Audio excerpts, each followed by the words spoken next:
Welcome everyone to the Chicago Football Connection podcast. I'm your host, Steve Letizia. You can follow me on Twitter at CFC Bears. Back with another podcast, as I promised. Hopefully recording this one goes a little bit smoother than my last one. If you missed my last one, I'm recovering from COVID, and I had to record that last one, each segment about 15 times, because I kept on having a coughing fit halfway through it. So hopefully this one goes a little bit better. I am feeling a lot better, so hopefully I have a little bit more personality today as well. Last one was a little bit rough. But I'm back again. I'm going to have another 2 podcasts this week. I'm going to have this one, and I'm going to have another preview podcast of the upcoming preseason game with hopefully a special guest, and I'll announce that soon. But this one is going to be all about Justin Fields. Obviously, a big component of the Bears' success this year is going to be Justin Fields. So I wanted to do a breakdown of him from last year. I know we're kind of a little bit late into the offseason to be having this with training camp starting next week, but I wanted to give you kind of some things to look out for during these preseason games on Justin Fields' development. So this is going to be very negative towards Justin Fields.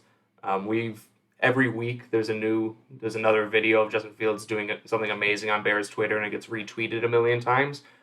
So I think everyone really knows what he does well. So this is going to be focusing on what he needs to do better.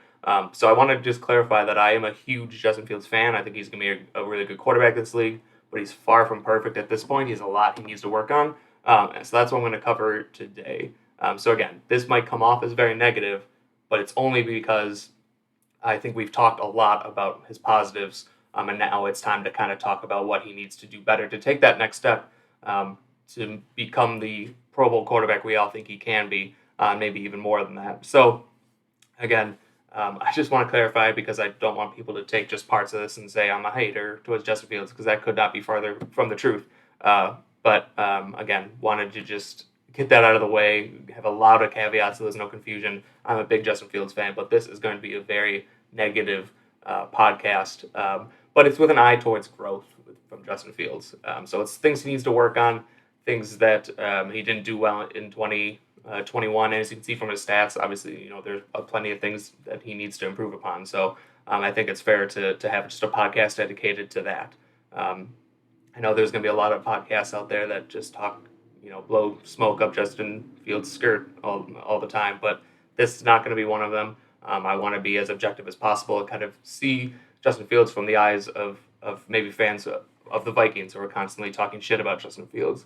Kind of maybe see what they see. But anyway, I think that's enough caveats. I can go on and on.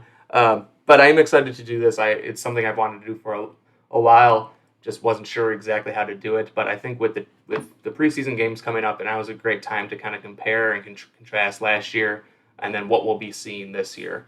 There's already some things in training camp where that he's improved on. I'll touch on that as well. So yeah, I think that's as good of a place to start as any. Let's get into it. Okay, so after my rewatch of Fields, there are 4 things that I thought he really needed to improve upon. I put together this list here. The first 2 are pretty much mechanical. 1, footwork, mostly inside the pocket, and 2, quicker release. Those kind of go hand in hand. If you speed, he's got to get his feet and his arms moving in unison. So if he cleans up the footwork a little bit, the quicker release is going to come with that as well. One of the things I noticed in training camp, it did appear to me that he had a slightly quicker release, and definitely cleaned up his footwork a little bit on his release. Now, it's easy to do that in training camp. It's a lot harder to do that when you have 350-pound defensive linemen coming at you trying to sack you. So we'll see how that's something I'm definitely going to be looking at in the first preseason game and throughout the year. Number 3 was reading the defenses and stop predetermining throws.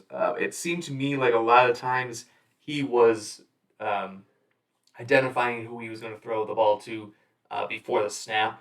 I have a couple examples of this. And instead of reading the defense, he was just throwing to that guy regardless. And kind of going hand in hand with that is number 4, scrambling out of a clean pocket. If that first guy wasn't open, he was really kind of looking to scramble. I'm not saying he didn't go through reads. He did. But a lot of times he was, scrambling out of that clean pocket if that first guy wasn't open, or if because he is very athletic, and I don't want him to stop running the ball and scrambling to pick up easy yardage. But sometimes he left a lot of yardage on the field actually because he was scrambling when he didn't really need to. The pocket was holding clean, and he was just scrambling, just to scramble. And maybe he would pick up 7-8 yards, but he missed a big play for 20 or 30 yards. So those are the 4 things that I identified as something he needs to work on. So we're just going to start at the top and work our way down. The Packers are showing off-man coverage here and are giving pretty much a 10-yard cushion, maybe even more, on the right side of the field where Justin Fields is going to be looking to throw. What the Bears are going to do is they're just going to run like a 5-6 yard out for both these guys over here. So given that route combination and how far off this corner is from the wide receiver, this should just be an easy pitch and catch, easy 5 yards. But Justin Fields doesn't make a great throw, telegraphs his throw, and if you watch his footwork, you see that it's just not good footwork and not how you teach a young quarterback how to throw the ball. So watch his feet. He takes 1 step back and then loads and throws. You can see it a little bit better from this angle. No rhythm with his timing. He also has the elongated release that we've seen in the past. 1 step back and throw. The other thing that I noticed, you'll see he just takes too big of a step as well. And that kind of affects his accuracy as well. And I have a side-by-side comparison, so you'll really see kind of what I mean by that. But you can see it's, the throw inaccurate, and the cornerback is able to make a play, at least, get up on the wide receiver because of the elongated throw and the telegraph nature of the throw as well. So that should have just been an easy pitch and catch. Instead, it's an incompletion. And I believe that was on 1st down. That certainly wasn't the only example. This is another one, same thing. Again, watch his footwork. 1 step, turn, throw. This is actually the interception at the line of scrimmage by Cam Hayward. We can see it again from the other angle. But again, this is from not great footwork and also just telegraphing where he's going with the ball. Telegraphing that it's going to be a quick pass. If you're not, going through your progressions and going through your footwork, it tells the defense that it's going to be a quick pass. On this particular play, the Bears, again, guess what the Bears were doing based on Matt Nagy's preferences? They were just doing some curls. In Matt Nagy's defense, this play should have worked because they got the defense they were looking at for. Looked like the Steelers were running like a cover 2. Or at least they were running a zone. Fields tries to go to this curl right over the middle, but unfortunately it was intercepted at the line of scrimmage. But really, we don't really care about the result of the play or the defense that the Steelers were running. We're just really focused on Justin Fields and his footwork, and that was something that showed up a couple times, not kind of going through his drop and just kind of taking 1 step back and loading and throwing. And then the elongated nature of his release also leads to an interception there. A little bit different of a play here. This is against the 49ers. There's going to be a play action component to this. So Fields doesn't exactly just do that 1 step and go kind of thing. But we have Allen Robinson in the slot here, who's just going to run a slant. I believe this corner is going to back off. They're running a zone. I haven't looked too closely what defense they're running because that's not really the point of this portion of the breakdown. We're really just looking at the footwork of Fields. But he has Allen Robinson open on this play. And if he would have, had maybe a little bit better footwork, he would have thrown a more accurate pass and maybe would have had even a completion here. Okay, so that corner was blitzing. So that corner blitzes. He's got just a quick slant here to Robinson. But if you look at his footwork, doesn't really, kind of standing there flat-footed, throwing just all arm, and he just throws an inaccurate pass to Allen Robinson. Now the linebacker here may have um, um, dictated how he threw this ball and the accuracy of this pass. I'm not quite sure if he did or not, but it's possible. But he threw it, you can see, just high, and Robinson was able to get a hand on it, but that would have been a tough catch for him to make.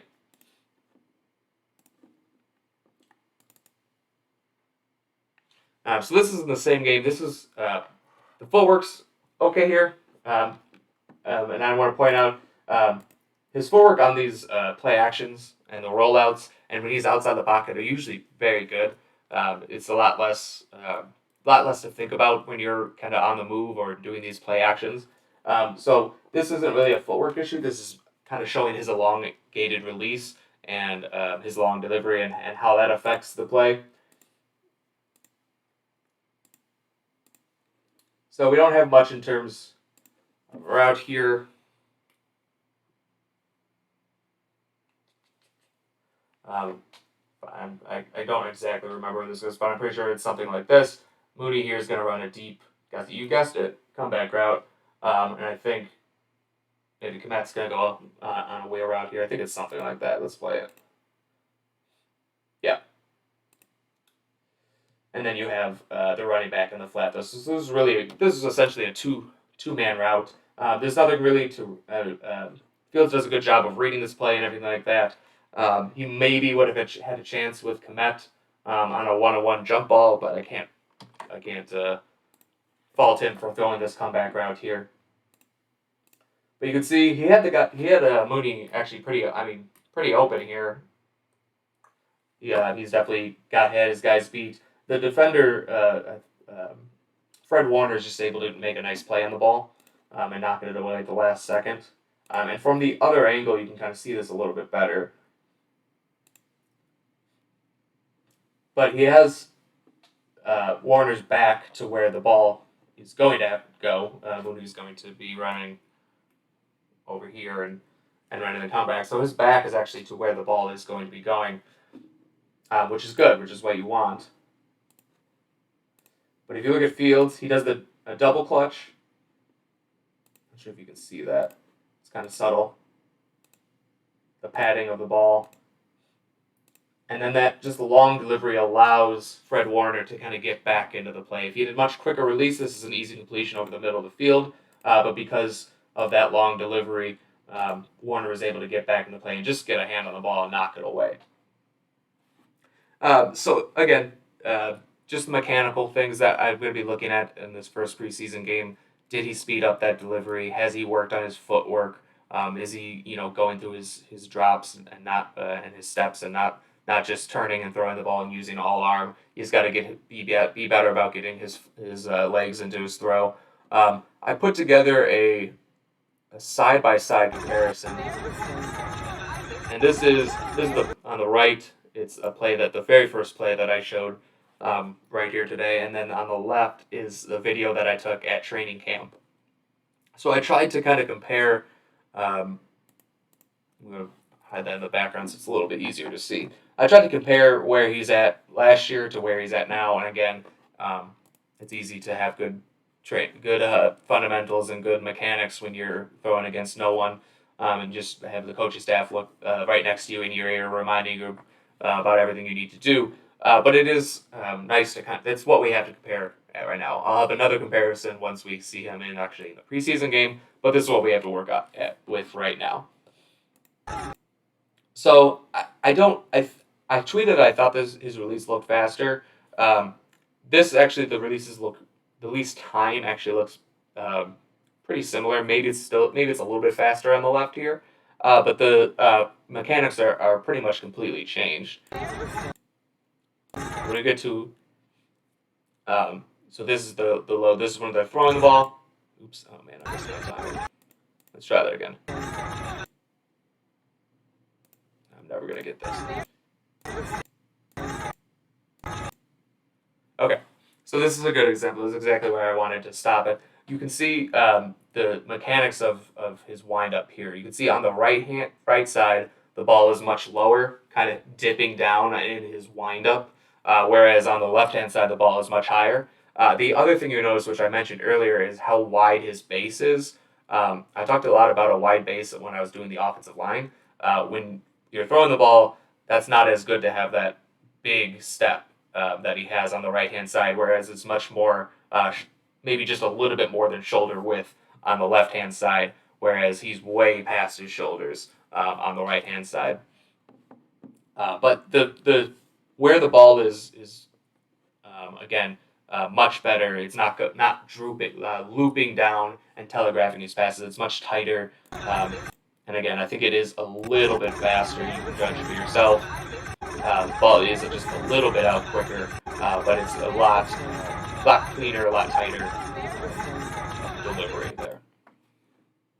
All right, so now we're getting into number 3 on the list of things that I thought Justin Fields need to work on, and this is going to be, I have a lot of different examples of this, so I'll probably spend more time on each play.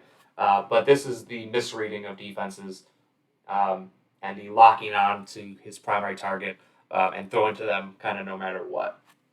So this is a play against the Steelers, as you can see. This is actually one of the better games that I watched. I think most people would kind of see the Steelers game as kind of his breakout game, where the season kind of started to take a turn. He made some really nice throws in this game, but he left this play on the table for sure.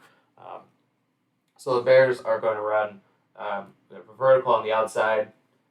I believe this is kind of like a double move, out and up on the inside, and then you have Allen Robinson in the slot here, who's running a deep post over the middle. So this is a cover 2 beater, and that's exactly what the Steelers end up doing.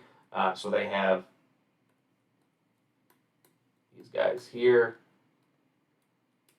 and a cover 2, and then they rotate their safeties. This guy's going to run over here. This guy's going to go over here. And they're actually playing wide safeties. So the middle of the field here is wide open. And the ball should have been thrown to Allen Robinson right away. I think what Fields is seeing is, I'm not sure if he saw the rotating of these safeties at the end. I think he was seeing more maybe a cover 1. And that's why he ends up throwing to the ball to, I think that's Mooney on that side. So I think if he's reading to cover 1 here, that would make sense that he went with the deep, the go route there, the one-on-one coverage on the outside. But unfortunately, that is not what they ended up running. Like I mentioned, they ended up running a cover 2. So you can see, so watch the defense and watch Allen Robinson over the middle. Right there, with absolutely no one out in front of him. An easy pitch and catch. The pocket is very good. Doesn't really have to. He's not really worried about a defender kind of getting in his face or getting hit. He is exactly what he wanted the defense to show. So maybe if we go back a little bit more, I do want to see kind of when those safeties rotate. It is post snap. Oh, and I also diagrammed that wrong. So, my bad. So it is a cover 2. They just disguise it a little bit. So instead of this safety rotating over, he actually drops down into the zone, and this safety drops back into the cover 2. So it looks something like that, but even still, it should have been an easy completion.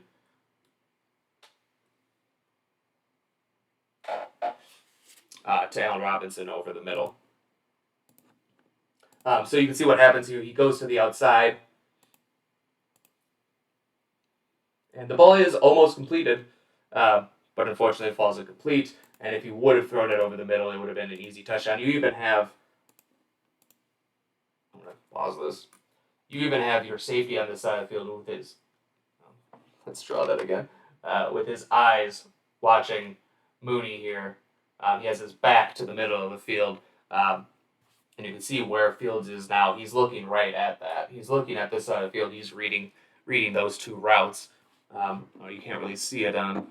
Let me move this over. There we go. So you can see exactly where he's looking, and he still misses it. So that leads me to believe that he was going to Mooney 100% of the way when this ball was snapped, because that's the only explanation of why he didn't throw the ball to Allen Robinson over the middle. You can even see the defender once the ball is thrown, he switches when I say defender, I mean the safety here.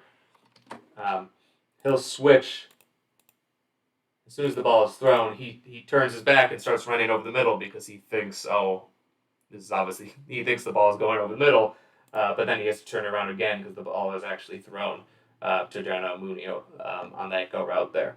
So that obviously was a misplay by Fields, and this was a close game. This was a one-score game, I believe. So that was the difference between winning and losing this game. And there were multiple examples of plays like this where Justin Fields did leave points and yards on the field. All right, so the next play I have is another kind of example of him. What I think he kind of predetermined where he was going with this ball before the ball was snapped. So the Bears have this guy running a deep post, and this is the guy that he ends up throwing the ball to. And then they have two deep crossers, him, and then curl out, and then a guy in the flat. So that's the play call from the Bears and Matt Nagy. The Packers here are blitzing. Well, they're bringing 4, and then they have their linebackers dropping into zone. He drops into this zone too, and then man coverage on the wide receivers with a safety over the middle.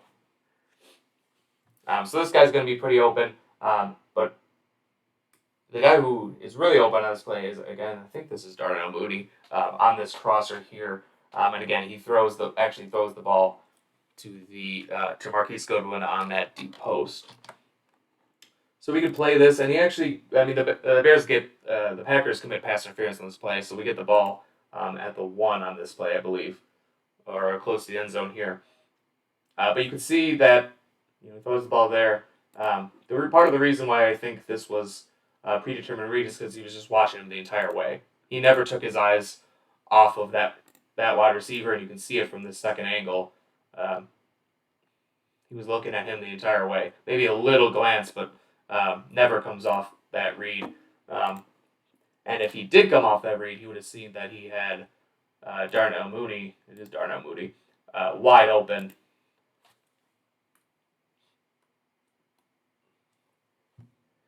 Here, the crossing routes kind of caused some confusion here. The cornerback covering Mooney kind of runs into this route here and leaves Mooney wide open. The safety in the middle of the field, he was kind of always taking away that deep post anyway. The ball should have clearly gone to Mooney on that deep crosser there, which probably would have led to a touchdown, at least a big gain. Now, again, they did. I don't really care that the play resulted in a defensive pass interference, and the Bears obviously progressed the ball in this play. What I care about is that my quarterback missed a pretty easy read. Maybe not easy read, but a pretty big chunk of change on this yardage to Darnell Mooney here. A pretty easy throw too. All he had to do was just lob it over this linebacker for an easy completion and maybe even a touchdown, depending on what Mooney does after the catch. But Marquise Goodwin, who the ball was thrown to, he was absolutely blanketed the entire way. I could be wrong. That's probably Jair Alexander on that side of the field, their number 1 corner, locking down, again, Marquise Goodwin, who's not good. Again, just another example of a play where he left some yardage on the field. It's hard to see who that cornerback was.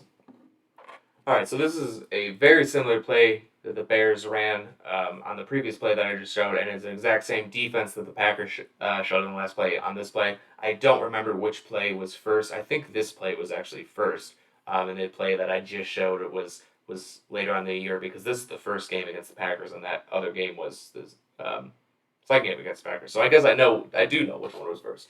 So this was the one first, but again, this is the exact same defense from the Packers, and it's a very similar play from the Bears. So from the Bears' standpoint, they're still going to have this guy's going to get to here. Those two crossers, so the deep crossers,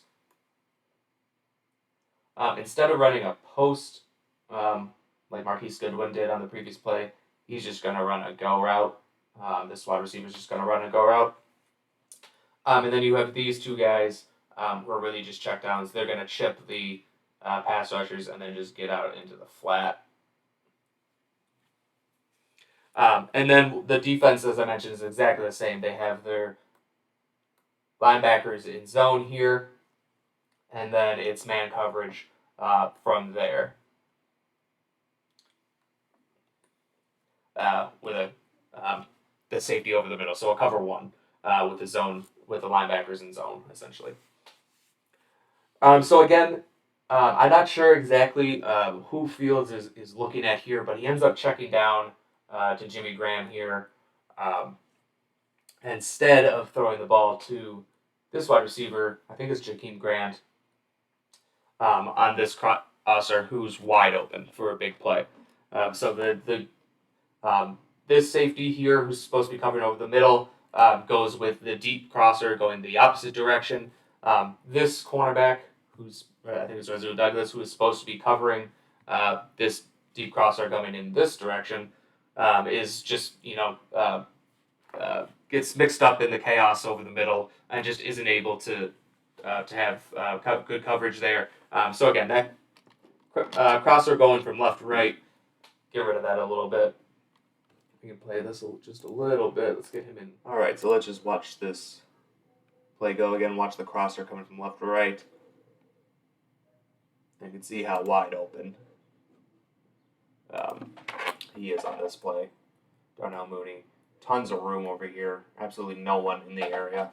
But Fields just decides to check down. And if we rewind it a little bit, you'll notice that it wasn't due to the protection falling apart or anything like that.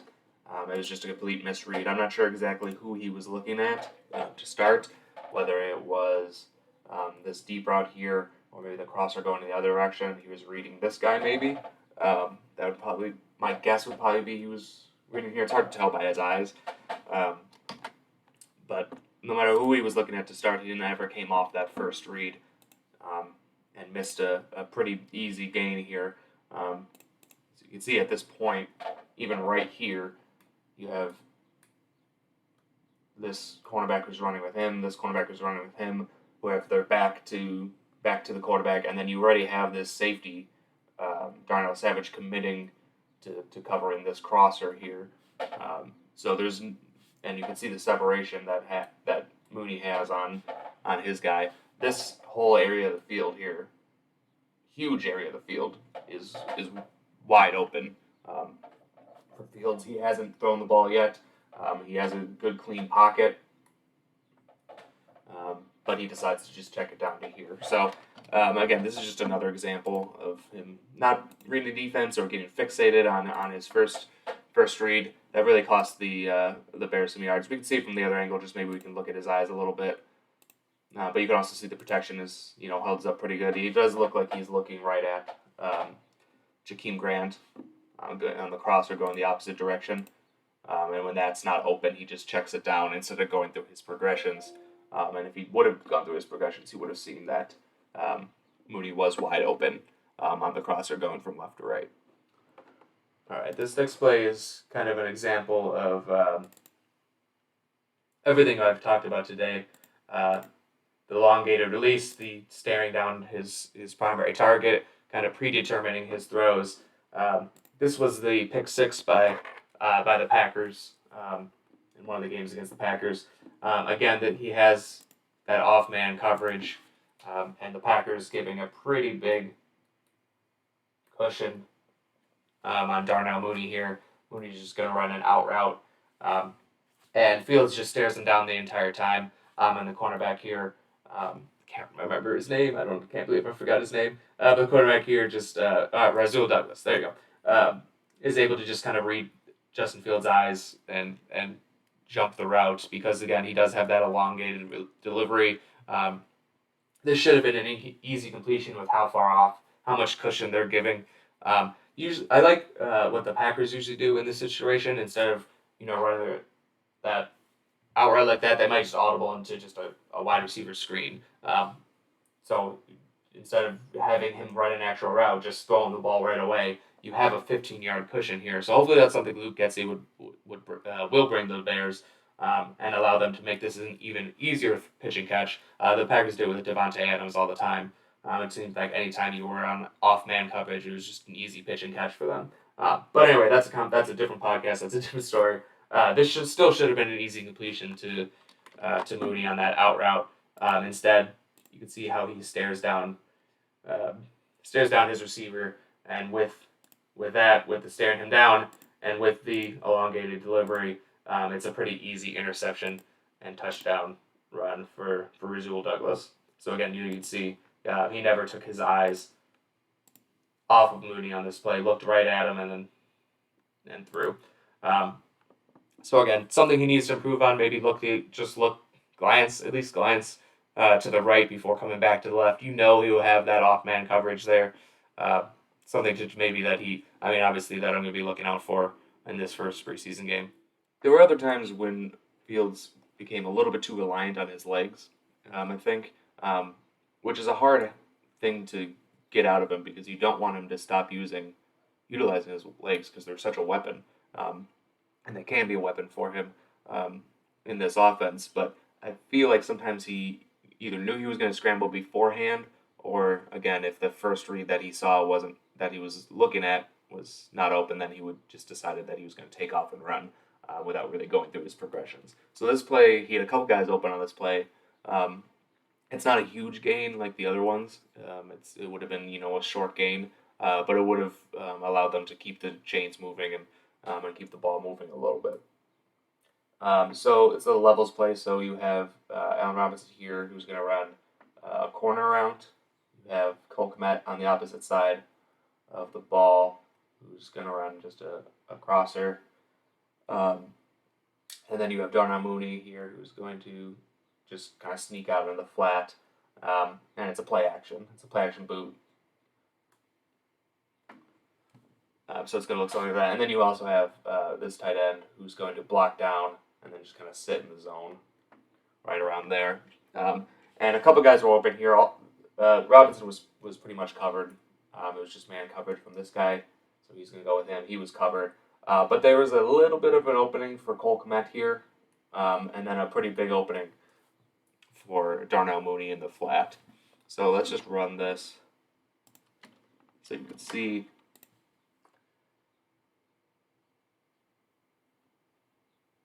And there's the play action.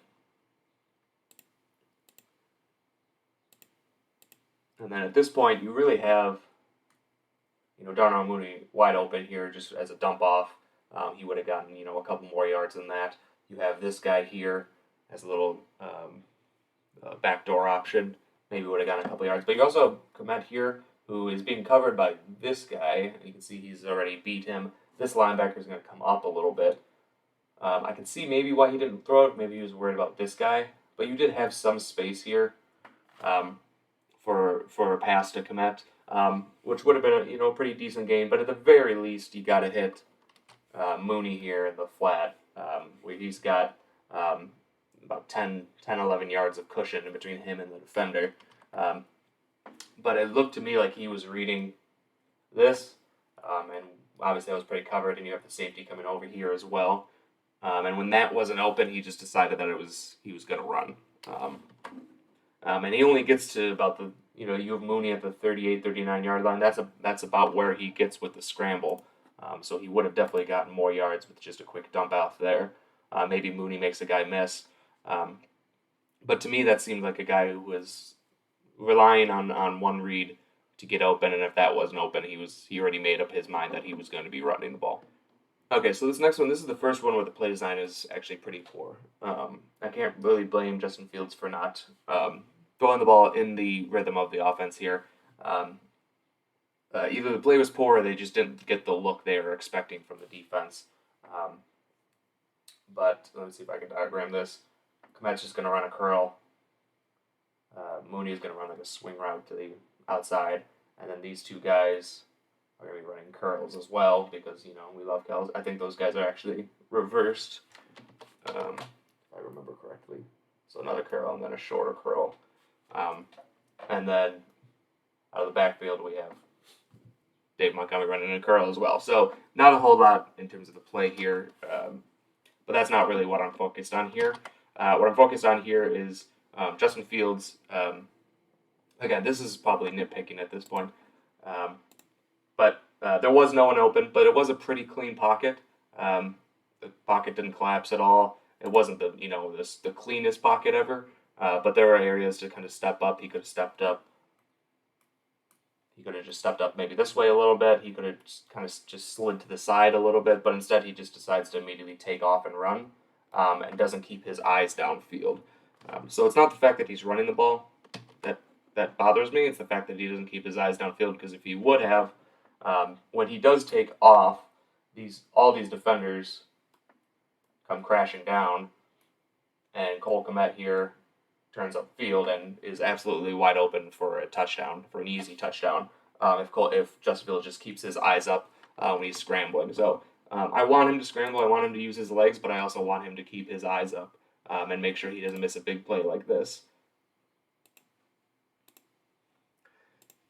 So you can see, okay, he starts scrambling now, and if we pause it here, and you'll see all the eyes are on Justin Fields, and you have Cole Kmet here. When I first saw this play, I thought maybe there was a safety deep that we couldn't see, but there's 1, 2, 3, 4, 5, 6, 7, 8, 9, 10, 11 guys. So there's absolutely no one here in this entire range of the field. And you have Cole Kmet just running free there. It didn't even have to be a super accurate pass, and the ball was at the 26-yard line. That's the line of scrimmage. So it's not like he was close to the line of scrimmage at this point and already committed to run. He was 7 yards behind the line of scrimmage at this point. If he was looking up at all, he sees Cole Kmet for an easy touchdown there. But unfortunately, he just takes off and runs, and gets a few yards, takes a big hit, but there was obviously an easy touchdown for the Bears there. And again, this was a one-score game, so that was the difference between winning and losing this game. Okay, so this next one is an RPO, a misread from Justin Fields and an RPO, and this could just as easily be coaching as it is Justin Fields. I don't know what they taught Justin Fields on how to read an RPO, whether or not to hand it off or throw it. I'm not sure. I'm not in their meeting room, so I don't know. So this could easily be a coaching issue from last year, but it was a misread, and I can only see what I see on the field. So I'm going to show it. So it's pretty simple. It's just I won't spend a whole lot of time on this one. It's just an RPO. So we have a slant down here and an under out here, and then we're doing the RPO. The run would go this way. So he has the option of either handing it off to David Montgomery on a run play or throwing to either one of these guys. If you're really reading this guy on the pass, if he comes down, you have a pretty easy slant. If he stays back, you have just the guy in the flat. Otherwise, you just hand the ball off if both these guys are covered. But what Fields does is he does not hand the ball off. He decides to throw the ball in the RPO, which is fine because he does actually have this guy in the flat open because this guy starts his back pedal. So he has the guy open, but I'm not sure how he knows that because he's not looking at that side of the field. He's obviously reading someone else on the run play. So he's reading probably one of these linebackers. It's hard to tell to say whether or not he should hand the ball off or keep it. But the problem with that is by the time he actually gets his head over he decides to keep it, but by the time he gets his head over here, he is offensive lineman downfield. Robinson is a little bit open, but he's got a guy in his face. So I'm not sure exactly what he was looking at there. Let's play it again. Again, if you look at his eyes, he's never once looks to his right. He's always looking at the linebackers to read the run play, which maybe is his initial read. But I like to see maybe have that in a more bunch formation so he can read the linebackers as well as the corners, so he can actually get a good idea of where to go with the ball when he does make his read. But then again, I do feel like if he was reading the linebackers, I'm not sure what he saw to make him not give the ball to David Montgomery, because it's actually blocked extremely well. You have a tight end there, Jason Peters. You have Cody White here, who helped with the defensive end and got to the second level to block the linebacker. You have this guy who started heading towards the passing side of the play. So I'm not really sure what he saw, no matter whether it's coaching or whatever it was, what he saw from those linebackers to not let him not give the ball to Dave Montgomery. So again, this might be another thing where he was predetermining that he was going to throw the ball before the ball was snapped, because again, don't really see what would have prevented him from just giving the ball to David Montgomery there. This next one was a tough one for me. I wasn't sure if I wanted to include this one or not because it would have been a very difficult throw by Fields. Then at the end of the day, I decided that I would include it because it is a play that a decent play design, a play that worked, that confused the defense, and would have been a touchdown. Again, Justin Fields would have had to make a pretty incredible throw with a guy in his face. But the play did work, and the guy was open, so I decided to include this. I still might delete it when I do my editing, but so here we have Darnell Mooney, who gets set in motion. He's going to run a wheel route. We have this guy who's going to run a deep post. Cole Kmet is going to, after the plays snap, kind of come across the formation and just kind of leak out of the flat. And then Jimmy Graham is going to go over the middle. Draw that a little better. It's more of a dig route than a crosser. So that's the play design. We do the post route is pretty wide open. Let me move this over so you can see this better.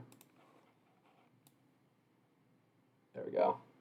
So you do have the post route over the middle. That's pretty wide open. It's hard to tell what defense the Packers run because I think there was some confusion. So this guy drops into the middle, but he ends up coming up to cover Jimmy Graham on that dig route. It looks to be pretty much like zone coverage. Beyond that, except for this guy, who I think his Asian name was actually runs and covers Darnell Mooney on the wheel route, and this guy is actually going to play a little bit deeper than that. So I'm not exactly sure what coverage is that.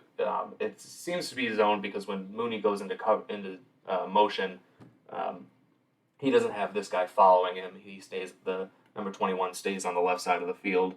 So it looks to be some sort of zone, but this guy is either plain man or went a little rogue and thought that they were targeting that wheel route and decided to take it away. But either way, he vacates his zone and leaves the middle of the field wide open. So again, we'll play this. It would have been a pretty difficult throw from Justin Fields, but I do think he would have been able to make it just based on how wide open the wide receiver was. If he was any covered at all, it would have been an impossible throw, but you just had to get this ball in this general vicinity. So again, this guy's going to kind of jump that Jimmy Graham route, and then number 31, Adrian Amos, went from here to go cover Mooney on that wheel route. So let me play this just a little bit more because you'll see. This is when Fields kind of looks downfield and sets his feet. At that point, this safety was already coming up a little bit, and you had this guy wide open, and a lot of room to throw the ball there. He just had to kind of get the ball into the air. Again, would have been a difficult throw, but this, and especially with this safety, he's coming up even a little bit more. He goes all the way up to cover Jimmy Graham. So there was just tons of room back here to kind of just float the ball. Again, he does have Kenny Clark, who's kind of in his face. He's about 7-8 yards away from him right now. But by the time he gets his feet set and chucks it, he probably would have taken a pretty decent hit.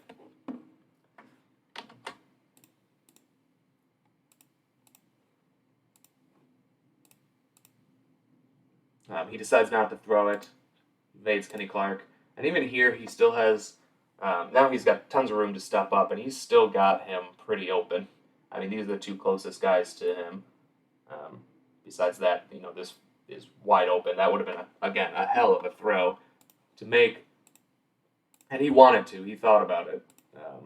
You can see him kind of wind up and then decide, it's not worth it, and he just scrambles for a gain. So I hate to say that this was a miss by Justin Fields, because that would have been such a great, incredible throw. I do think that the reason he didn't make that throw in the first place was because this play was coming off, or earlier in the game at least. Fields threw a pick on a deep ball. So I think he was a little bit gun shy to throw another one, which I really don't like to see. But the play did work. He had a guy open.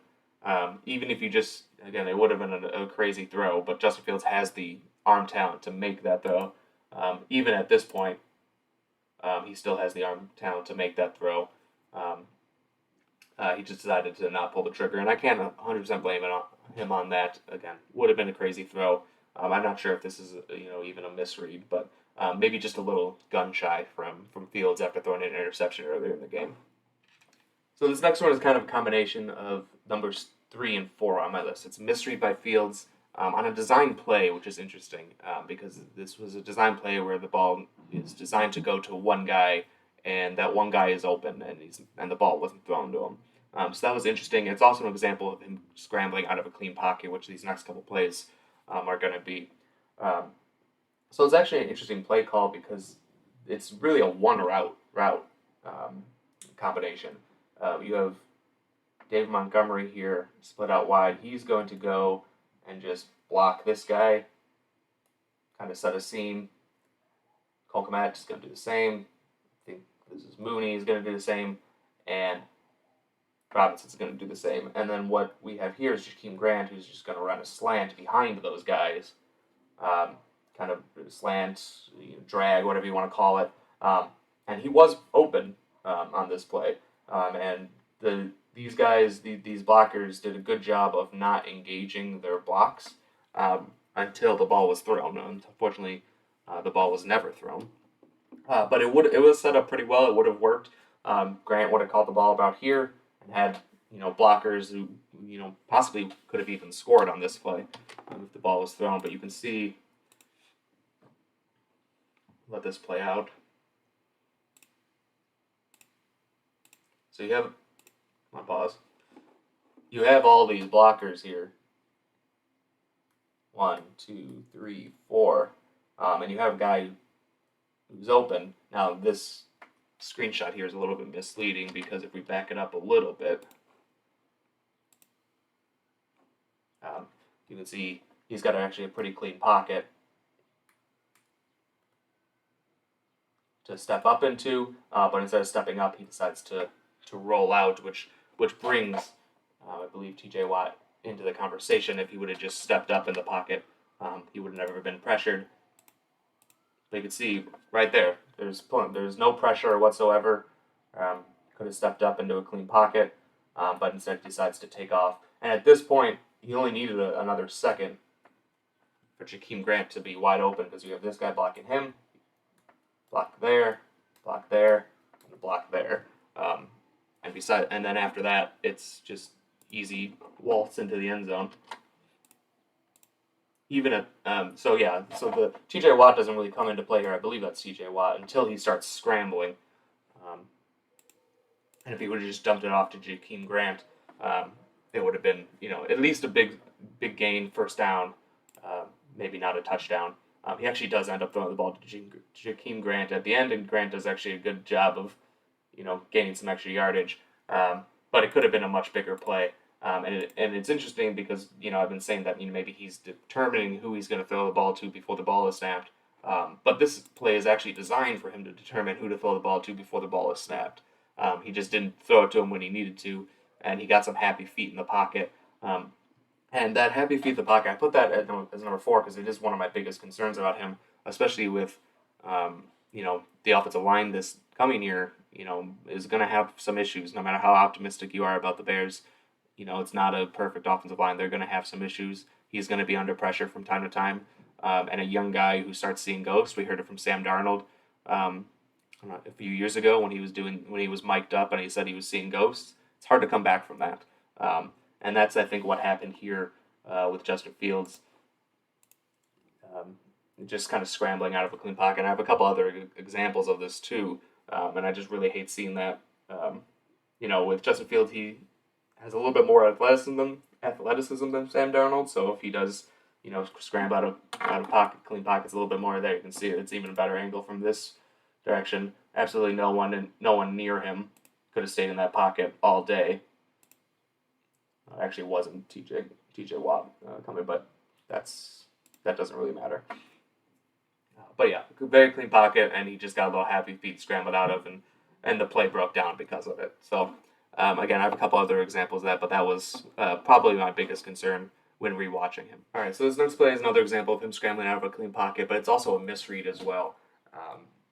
So this is a pretty good example of something he needs to work on and needs to do better at in 2022. So the play design is nothing special, but it does get the job done, and gets a couple guys open on this play. So on the outside, you have 2 curl routes. Matt Nagy loves his curls, but in this situation, it's actually not a bad play call. It's when Matt Nagy has 5 curls across the board. That's what pisses me off. But on this play, they actually serve a purpose. So you have curls on the outside. You have Cole Kmet running up the seam here, and then you have, I believe this is Jakeem Grant or Darnell Mooney, I don't know, running kind of a deep crosser like that. And with the defense that they're in, and then you also have the running back who just kind of sits down here for a check down. Now, the defense that the 49ers are running is, I believe it's cover 3 match. And what that is you have the safety in the middle field. You have these 2 guys covering the outside thirds. But they're kind of stuck on these curl routes, making sure that those guys don't get behind them. Then you have zone coverage from there. Now, the reason it's cover 3 match is because I think it's this linebacker here, starts dropping into his cover 3 zone, realizes that he has this guy running a deep route and matches the coverage and ends up running with him. But that's still a wide receiver, a very fast wide receiver on a linebacker. So that's a mismatch there. And then you also have this safety in the middle field who's kind of confused. Does he go there? Does he go with the seam route? And he kind of gets stuck in the middle. So both these guys, I believe, were open on this play. And I'm not sure exactly who he was looking at, Justin Fields was looking at, but my guess would be one of these 2 guys as his primary read. My guess it's this guy as his primary read, if I had to guess. And he is basically one-on-one with a linebacker, and the ball should have been thrown there. If not there, then he had Cole Kmet on the seam route on the right side of the field. So let's play that so you can see it. Again, the 49ers are dropping into a zone. You see that this is the linebacker. I was right about that, who decides who's matching the coverage. But it's still a linebacker and a wide receiver in one-on-one coverage. That's something you have to hit. And if not him, then you have Cole Kmet here. If he was worried about this safety, because he does have his eyes facing that way, and his back to the side of the field, you could have hit Cole Kmet up the seam here for a big gain. So that's, again, I think if you look at his eyes, and we'll look at it from the second angle as well, I believe he was looking over here. Maybe he got scared by the safety, but even if he does get scared by the safety, like I said, you got Cole Kmet behind him pretty open as well. But what he decides to do is just take off and scramble, gets a yard or 2, and nothing really happens. But if we look at it from this angle, you can see it does appear that he's kind of looking. Almost looked like he was looking at the curl. I'm not sure where he was reading. Maybe he was just trying to read the defense by looking left, or just maybe trying to get the safety to move. But the protection here is actually really good. You say what you want about the Bears' offensive line last year. On this particular play, they did their job. But once he came off that first read, he's looking that way, nothing. Okay, I'm going to take off and run. And that's when he just gets a couple yards. But there was really no reason to take off and run there. He could have stayed in that pocket a little bit longer, just step up a little bit, keep your eyes downfield, maybe something opens up. Even though there were 2 guys open on this play, so you didn't really have to wait for anything to open up. Things were already open. But, quarterbacks miss guys all the time. Step up in the pocket, You missed your first opportunity, but maybe once the play breaks down a little bit, some of the scrambles gets open, but instead he just takes off and runs out of a clean pocket for a couple of yards. So that's definitely something he needs to work on, something I'll be watching in this preseason game. So this next play is a perfect example of why scrambling out of a clean pocket is a bad thing. Bears had a touchdown here that if Justin Fields just stayed in the pocket, assuming he made a good throw, which I have no problem with his accuracy, I'm confident he would have made a good throw, it would have been a touchdown. Now, this is a play that Allen Robinson gets a lot of hate on. I've seen this play a lot, where people saying Allen Robinson gave up. I don't think that's what happened on this play. So I'm here for your Allen Robinson. I believe you. So this is a play. So again, it's kind of similar to the last play. We have the curls on the outside. You have Cole Kmet kind of running over the middle. Really just all those are just decoys. And then you have Allen Robinson in the slot here. Runs just like a little out and up, up the seam there. And then you got man coverage across the board from the Packers. And then, interestingly, they have these two safeties. This safety, I'm not sure if this was designed by the Packers or if this safety was just a little rogue. He kind of comes down and covers no one, and this safety is just covering one half of the field. So I think this guy messed up, would be my guess. Usually, if you have a cover one, like if you're doing like a cover one robber situation, this safety would be more towards the middle of the field. But that's not what happened here. He's kind of covering just this side of the field, and this guy's coming up here in the flat, covering really no one. But besides that, just man coverage across the board. And you'll see that, watch Allen Robinson, watch these two guys. You'll see how open he gets.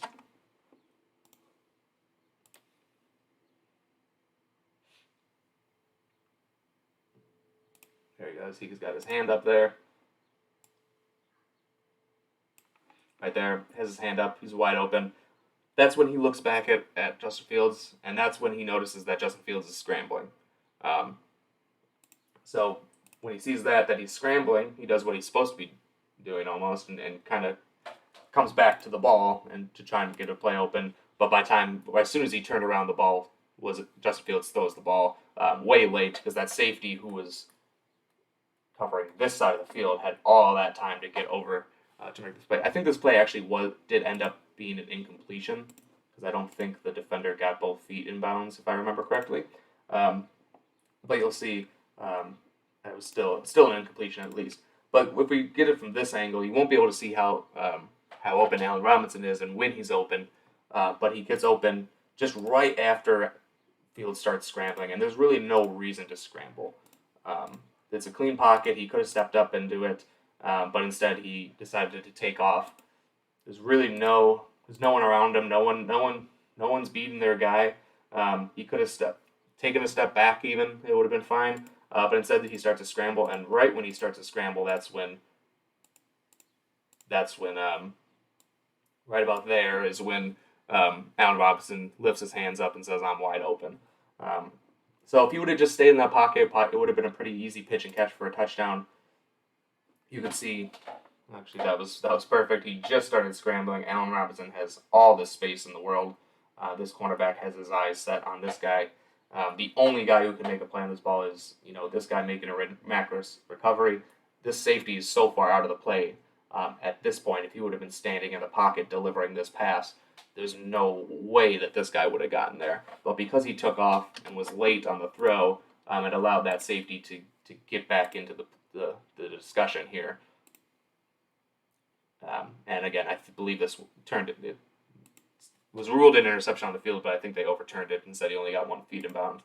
But again, if we look back here, just no reason to scramble. He was even looking at him. He saw that he had one-on-one coverage. There was no reason to scramble here. A little bit of happy feet. It's not what I like to see. This was, a couple games after the Browns game, and the Packers were getting home pretty consistently as well. But on this particular play, there was no reason to scramble. All right, last play here. This is an example of him actually he doesn't scramble, but he has some happy feet in the pocket. He actually kind of runs himself into more trouble than what he actually was. So this is a play we have a deep route from Allen Robinson, a go route on the outside, a curl at the top. You have Cole Kmet running kind of a dig route, and then you have Jesse James who's blocking and then just kind of running into the flat. So that's the offense. The defense is just man coverage across the board. And then you have, I think they're blitzing, but then you have cover one. This guy's just manning the middle of the field. So you have really two options here against man coverage. Well, really three options, but there are two guys who were pretty open. You had Allen Robinson, who's just one-on-one coverage. That's your best receiver on one-on-one. Could have easily hit him. You also have Cole Kmet wide open not wide open over the middle, but open over the middle with enough space to at least make a throw. That's actually where he ends up throwing the ball to. He actually ends up going to Cole Kmet just a little bit late because he was, had a little happy feet in the pocket. So we can play this. And you'll see, look, watch Allen Robinson at the bottom first, and I'll rewind it. So you have him, just on one-on-one coverage. He's got to step on his guy. You have the defender, the safety, who's looking that way. He's got his back to Allen Robinson. So you had an option there. Certainly would have been a fine decision to throw that ball to him. Let's rewind it a little bit. Now I want you to watch Cole Kmet, who's right here. Again, he's not super open, but you have one-on-one coverage. You have a size advantage there. He runs his actually route pretty physical, and he's got a step right there with plenty of room to throw the ball here. All this room where he's going. No one there. But you can see Fields is already not in a good position to throw the ball. But not a terrible pocket. It's not the best pocket we've seen today from these throws. I'll definitely say that. But it was not in any real danger of getting sacked at any point on this play until the very end. So you'll see he could have made both those throws. He did throw the ball just a little bit late. So we'll see what happens here. Again, not the best pocket, but definitely enough. Part of the problem here, but I think that what caused Justin Fields to get a little bit happy feet was this block here. Jesse James blocks this defender who kind of takes out the knees of Sam Mustipher. James Daniels does not really is supposed to be picking up that guy. He doesn't do a great job here. So you can see that. But if he would have just stayed where he was never in any danger of getting sacked by that guy. If he would have just stayed where he was, if he was still in the pocket right here, he had Cole Kmet with a couple steps on his guy. Can't really see at this point, but he also had Allen Robinson deep. But at the very least, he had him here. Instead, he sidesteps to the right and just runs himself into danger because now you got this guy and this guy kind of bearing down on you. If he would have just stayed where he was, or even he could have taken a step, this way, would have been in fine shape to deliver an accurate pass. But instead, he has to throw off balance with a guy in his face, and the ball was just late. He needed to get that ball out a little bit earlier. So again, just a little happy feet. That's something that popped up often. I have more examples I could show, but I don't think that's really necessary. But it's definitely something he needs to work on going into year 2. All right, so that's probably the most negative review from a Bears fan you'll see on Justin Fields. But I think it's important to kind of look at him as a whole and not just the handful of plays that you see on Twitter every day from Bears fans showing off his incredible arm talent, which he does have an incredible arm. But I think it's important to remember that there's more to the quarterback position than just arm strength and arm talent and rushing ability. So I wanted this to seem a little bit more negative than anything else you've seen, because if you look at the stats on the right side of the screen or left side of the screen, that's not good, and there's definitely room for improvement. But I think it's important to see those plays and see where he needs to improve, and not just saying, he just needs to improve a few things and then that's it, and then expect like that's a foregone conclusion that he's going to improve on those things, because we've seen quarterbacks with arm talent and with athleticism fail because they've fallen into bad habits, and that scrambling out of clean pockets is a terrible habit to have, and it's killed the careers of some guys. So do I think Justin Fields can do it? Absolutely. I hope he doesn't. I've been a Bears fan my entire life, so I hope that he takes that next step. But there's clearly things he needs to work on. I wanted this to, and the reason I'm doing this now is because I wanted it to kind of have something in the back of your mind when you're watching these preseason games on is he still making these same mistakes? Mistakes are going to happen when you're a rookie quarterback, and we've seen with Justin Fields that he doesn't continually make the same mistakes over and over again. He got better as the year went on. So far from what we've heard in training camp, we've seen the improvement in his mechanics and his footwork that he's clearly been working on. He's a hard worker. So I have no reason to believe that he won't improve on this, but it's definitely good. These are the things that I will be watching in preseason and in the training camp, the other training camp sessions that I'll be going to this year, because I think it's important to kind of keep this in perspective and not just say, oh, he made this incredible throw, he's going to be an incredible quarterback. There are plenty of guys who make incredible throws who never turn into great quarterbacks. It's much more a game in your head than it is with your arm. So again, that's why I wanted this to kind of seem negative, because I was only focusing on his poor plays. I could do an even longer podcast about all the great plays that he made last year, but there's things he needs to get more consistent. So yeah, that's pretty much it. Thank you everyone for watching. Leave a comment, like, subscribe.